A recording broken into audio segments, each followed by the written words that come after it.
Good morning. এতিয়া লৈ গৈছোঁ স্কুললৈ বুলি, যিহেতু ঘৰত এনেই থাকোঁ ন, তো সেইকাৰণে লৈ গৈছোঁ।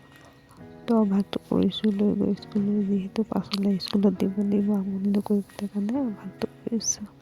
এতিয়া স্কুললৈ লৈ গৈছোঁ, চাব পাৰে।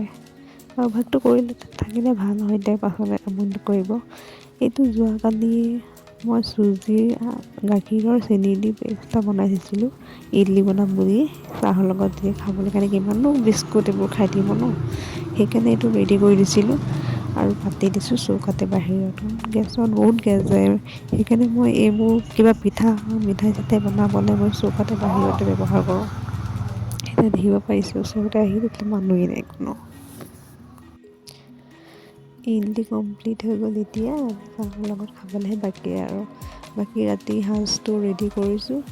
আমাৰ ঘৰত কি হয়, মাছ মাংস আনিব হ'লে আমাৰ বাহিৰতে বনোৱা হয় দেই। আৰু এনেই নিৰামিষ খাবলৈ হ'লে কিন্তু ভিতৰতে বনাওঁ, কিন্তু মাছ মাংস বুলি ক'লে আমি জুইতে বনাওঁ। জুই সোৱাদটোৱে বেলেগ কিনে হয় নাই।